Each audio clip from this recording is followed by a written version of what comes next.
What is up, everybody? Welcome to episode 43 of the Texans franchise. Today we've got our first game of the season and the first regular season game of Orlando Blackwood's coaching tenure here in Houston. We got ourselves a matchup with the Colts. You don't want to miss it. And we'll also get a chance to see the scouting that we're going to set up for this season. So you don't want to miss any of that. Make sure you stick around, hit that like button, subscribe if you've not already, and let's get right into it.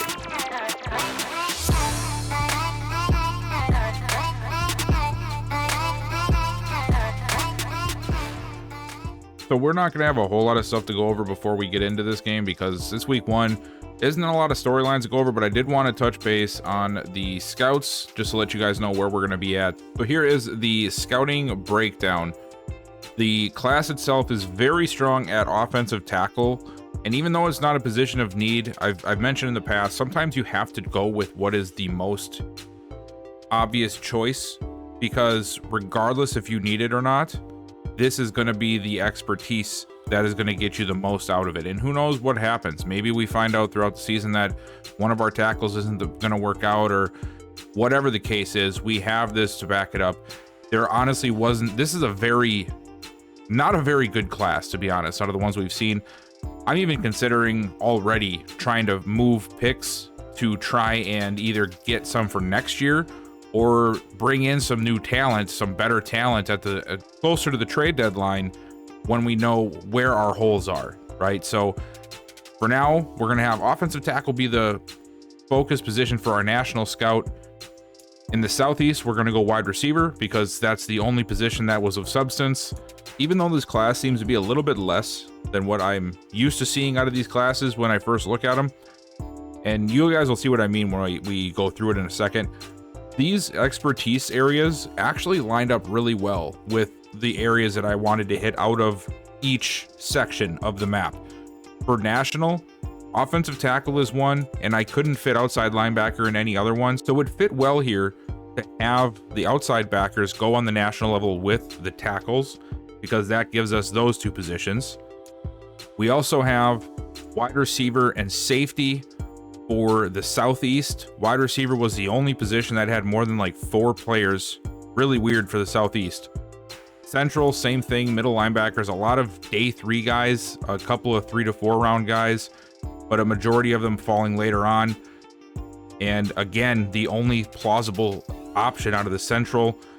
Often the outside linebackers will have to be in here because it just didn't really line up that well. We went cornerback and safety for the Northeast, and I did the 2-star in the Northeast because this was the only group of players outside of national where there was a decent amount of earlier picks.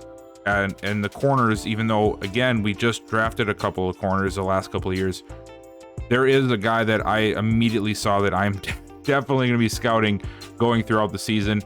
And then last but not least, we did defensive tackle in the West.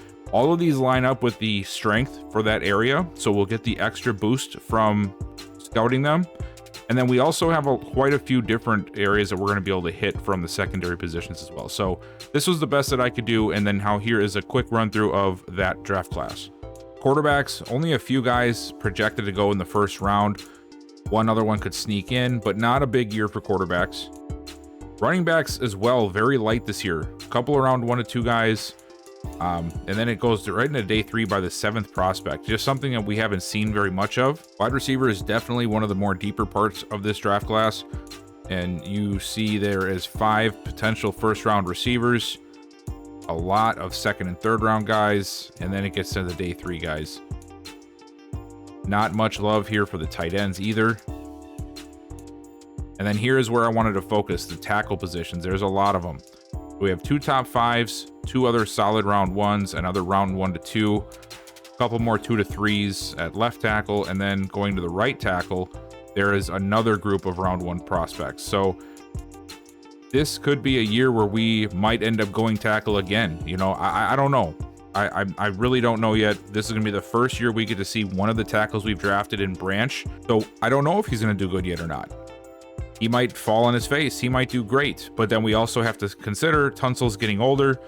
We don't know what Samuel's going to be, so I figured this would be a good year for us to double down on tackles and see if we can find another gem for us to draft next year.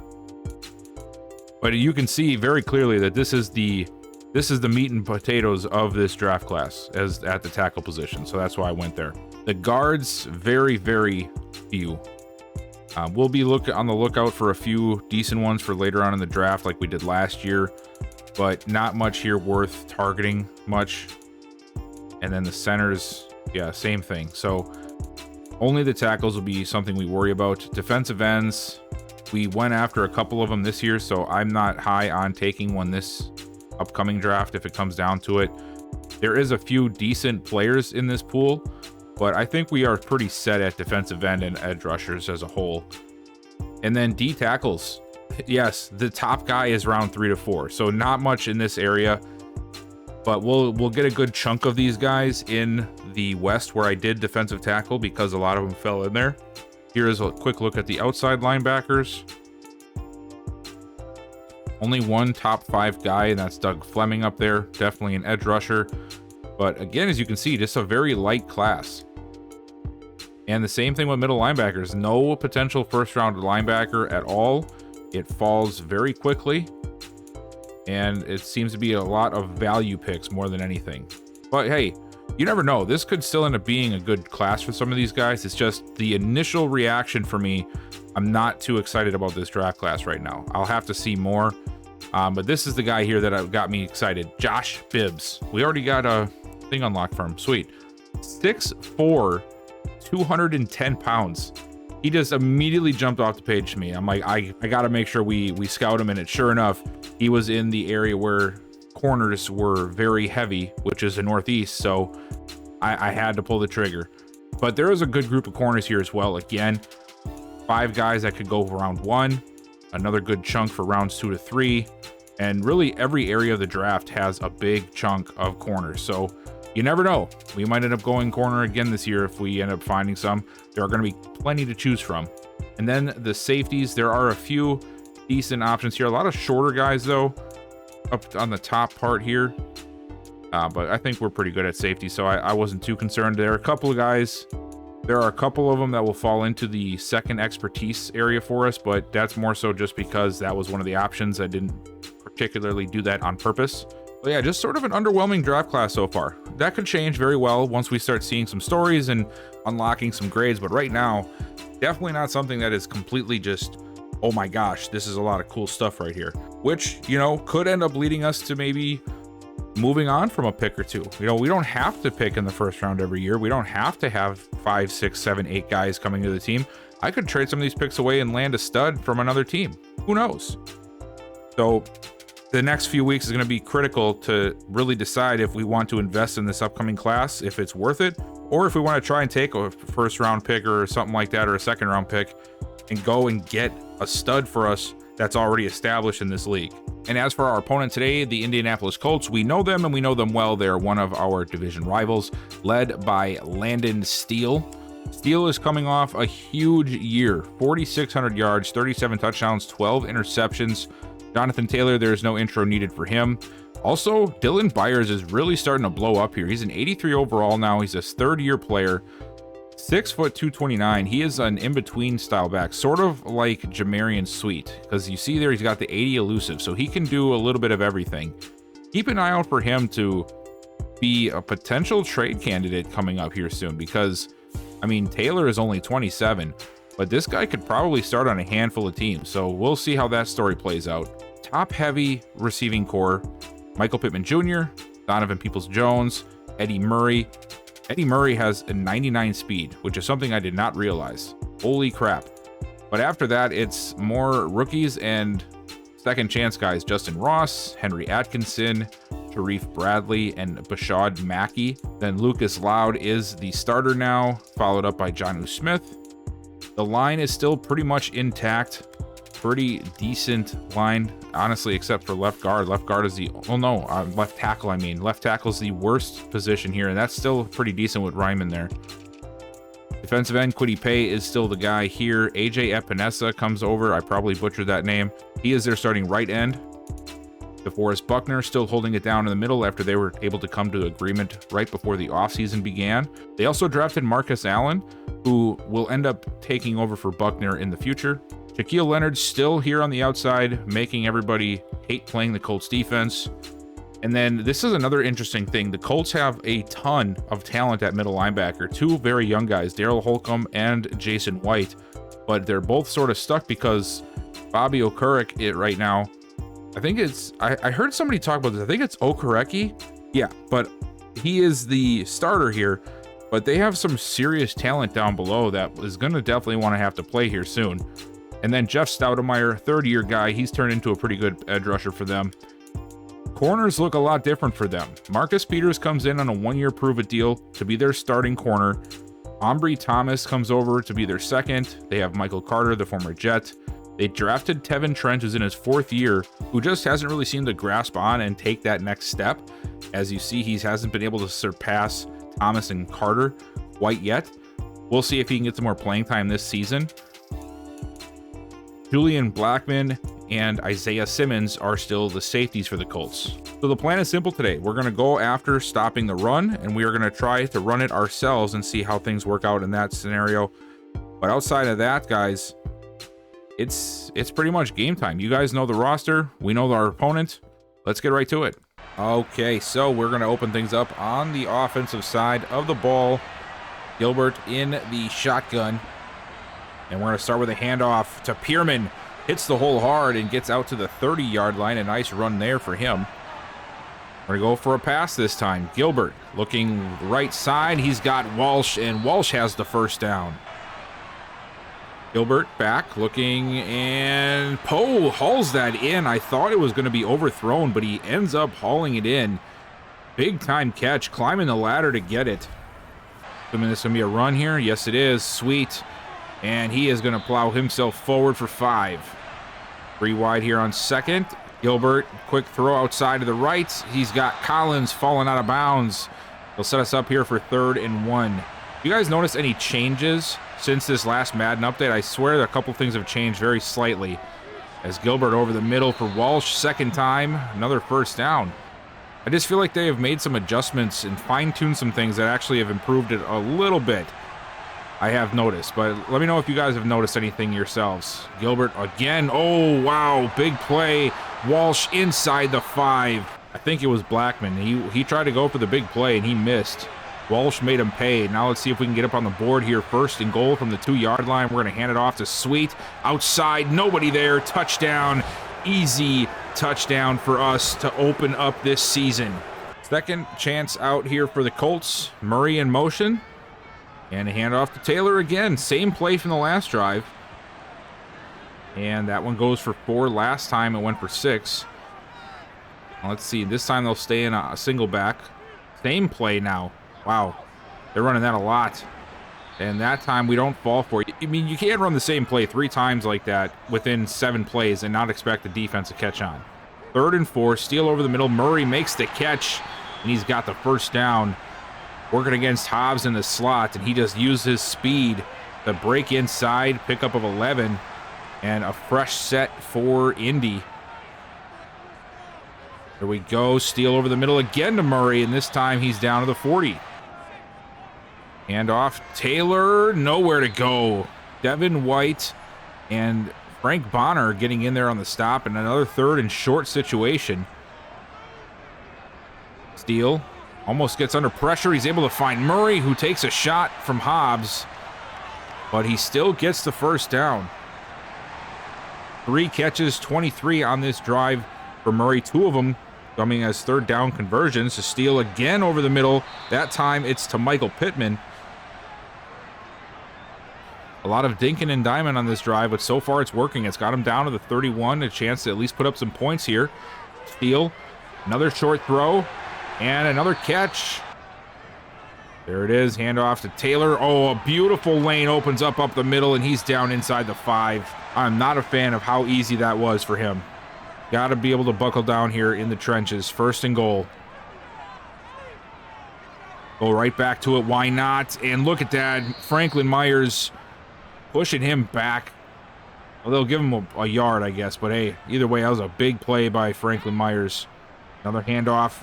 Oh, and he does it again. Myers held him just shy of the goal line. It's now 3rd and goal from the 1. You know they're going to go right back to him. Can we get that push? It's a pitch outside, and we get the stop. Greenlaw and Ron Vick were the ones who brought him down. The question is, do they go for it or do they take the points? They're going to take the points. Huge stand for our defense there. That is definitely a win. And kick is good, 7-3. Colts able to answer with some points of theirs. Now we're out here for our 3rd attempt. Handoff to Sweet, and that breaks open a little bit. We'll go back to the ground game this time with Pierman, and Pierman is... No, they're going to say he got it. Surprised. I thought they were going to mark him short. A little favoritism, I guess, there. All right. Coming up in the last couple of plays here, we're going to stay on the ground. Pierman, short gain of nothing. So that time they didn't give him anything. What is that, to make up for the last yard that he didn't gain? I don't know. 2nd down. Gilbert trying to find somebody. He's taking a shot downfield, and it's incomplete. Double coverage on Walker. Gilbert, with some good protection, fires over the middle for Walker, who comes open on a dig route. We're going to go back to Sweet on the ground, and Sweet, oh man, if Davis gets that block, that might have been a touchdown. Dang it, man. All right, quick throw. Jordan coming in, and he gets the 1st down. You don't see him get it too many catches anymore. I always sort of wish that Brevin Jordan would have been able to improve a little bit quicker. Oh, Sweet, bouncing it outside, and Colts do a good job. But I was always hoping that Jordan would be able to develop into a solid tight end for us. But Walsh just was too good, and now he even got passed up by Jones at this point. Gilbert, deep shot for Poe, and he's open for the touchdown. That corner route has been dangerous for him and Poe all last year and now into this year, and we're going to go up 13-3 with the extra point coming. And they're going to start with a pitch play, same one that ended the drive last time, and it ends the same way with a big loss. It was White in the backfield, sniffing that one out alongside Hobbs. The pitch plays just don't work in this game. If your team calls it, chances are it's going to fail. It sucks, but it's the way of life in Madden, as they'll go for another no gain, and that's going to bring up 3rd and 12. Surprised to see him running again on 2nd and long like that. Steele, he's got to have a big play here. He's looking for it, and he finds it. Taylor running free all by himself in the middle of the field. Steele, quick drop back, fires underneath. Murray breaking free from 1. No, that was Peoples-Jones that time. Empty backfield again. Steele looking short right side, caught, and rolling down to the 37. This short passing game has not proven to be... Oh, wow. Oh, he put some moves on him. Betts almost had him in the backfield, but he got welcomed to the NFL by Jonathan Taylor. He left him in his dust. Look at these ankles just go crack. Oh, man. Not a good look, Betts. Welcome to the NFL, buddy. Taylor did what he could on that one, but again, those pitch plays just, they don't work. Steele's got time. Flag down. It's going to be holding, so this is pretty much all for naught. But now we can decline it and get the ball back. Well, the Colts tried for a long field goal, and it did not work. And now we get the ball at the 44 because of it. 1st and 10. Gilbert, quick drop back. Nobody open yet. Fires to Sweet. And Sweet will get just a couple. And this just in as well. Redmond actually went down on that last play from the Colts before the field goal attempt. So we'll see if he ends up making it back. Oh, a quick shot over the middle. Collins with the catch and a 1st down. There we go. Blitz is coming. We pick it up. And wow, that was a horrible throw. Defensive back read that all the way. Gilbert should not have thrown it, but I think he felt that pressure coming on just a little bit. Pressure coming again. And this time he has enough time. Fires short. He's got Walker. Walker to the end zone. Flag down, but I think it's going to be DPI, which means it's going to be a touchdown as Walker goes up over the head of Marcus Peters. Wow. Yep. That is a big play. Walker becoming an absolute beast right now. We saw it tail end of last season. We even saw it a little bit in preseason. Man, all right. Colts back out here on offense. Sorry if I'm sounding a little bit more quiet and timid in this video. I'm recording this really, really late, and I'm trying not to make too much noise.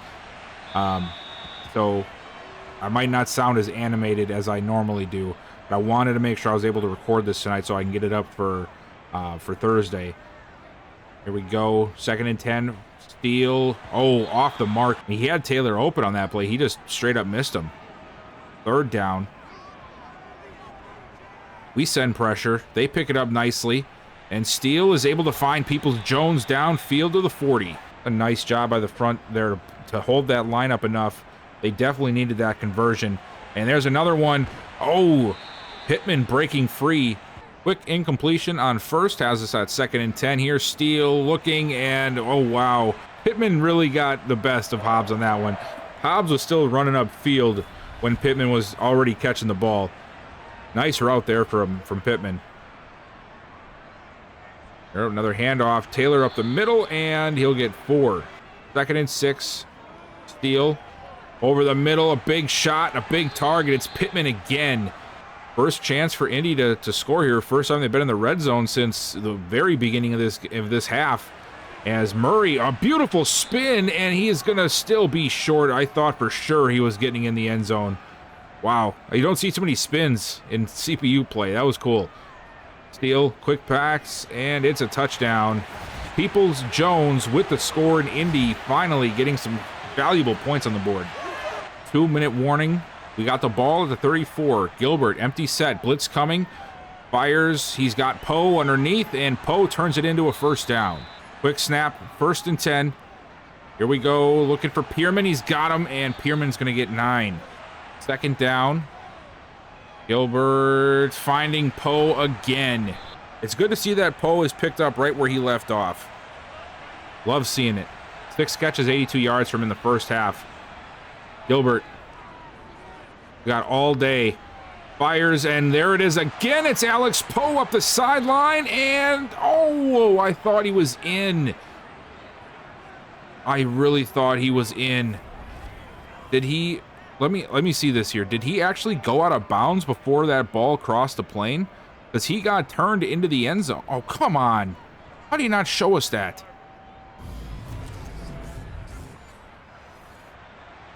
All right, well, I thought he might have gotten the ball across the plane, but it's not going to count. 1st and goal. Here we go. Hand off to Sweet, and Sweet dropped just short. We're going to throw out of it. Gilbert looking, finds Walsh, and we got another touchdown. We are running it up here in Indy. All right, back out on offense here. We lead 28-10. This is our first drive of the 2nd half, and it'll be a handoff to Pierman, and Pierman gets stood up. Collins could not hold on to the block. Isaiah Simmons able to make a play. It's going to lead to 2nd and 8. Gilbert, a quick throw outside. Walsh makes the catch, and he is dragged across for the 1st down. All right, 2nd down. Blitz is coming. Gilbert fires, and it is... Did he seriously just catch that? Are you kidding me right now? He caught that. Jordan Walker is an animal. Let's see this. I know he caught it, but did he seriously get his feet down? He did. Are they going to count that 2nd foot, though? I wouldn't be surprised if there's a challenge thrown here. There is no challenge. He got both feet down. Jordan Walker is an absolute stud, guys. Holy crap. Pierman gets the handoff for 4. I can't believe that. 3 catches, 93 yards for Walker. Fake handoff to Sweet. Gilbert going right back. This time it's to Harris, the fullback, and he gets down to the 18. Get the fullback involved. We'll go back to the air here. Over the middle. Oh, another big catch in traffic. Colts fans are silent right now. We're going empty set. Very aggressive down here, the goal line. I like it. Gilbert got to throw it, though, if we're going to be aggressive. And he's got to throw it short, and we'll only get a few. We're going to stay in it, though. Okay. All right. 2nd and goal from the 3. We'll stay in this formation. And it's another touchdown for Leo Walsh, his second of the day. We have still not seen Redmond come back. I hope this isn't another long-term injury for him, because if that's the case, I mean, that would be 2 years in a row now. Another shot for Loud, and he gets out to the 40. Making it a little bit easier here on third down as they're going to spread us out a little bit. 4 wide. Going for the screen. They got it, but he threw it a little too high, and White was able to capitalize, and we'll get another punt. What a day by White so far. He has been all over the field for us on multiple occasions, both pass and run plays. Here we go. Steele. Oh, under pressure. He sensed it, and he throws it to Landry for the interception. What a play. I mean, Landry was just sort of in the area, but you love to see the young guys getting their plays in. It looks like we're still being aggressive here at the 2-minute warning. We're going for the 40 burger, apparently. Oh, handoff. Pierman cuts it back, and there it is. Beautiful choice in the running lane, and Pierman gets his first score of the season. Steele looking short here. Oh, Taylor. Come on, dude. Just lay off. Just leave us alone for the rest of the game, man. All right, the game's over. You don't have to be whipping us around and hurting us and all that crazy stuff. Steele looking. He's got Pittman again. Pittman has been a beast, man. He really has been. But, hey, we're going to come away with an absolutely huge win to open things up. This is one of the more convincing victories that we've had in this franchise, to be honest, in quite some time. I don't remember us being able to put up this many points on offense. So it's a very good sign. Our defense did a good job not giving up 30 points a game. We held them to 17 on a very good offense. I'm happy. I'm very happy with this performance. I think we did excellent. Colts trying to get another score yet before the end of the game. Not sure if they'll be able to get there or not. 22 seconds.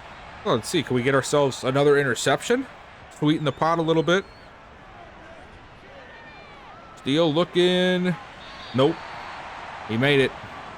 All right, here we go. Condensed field.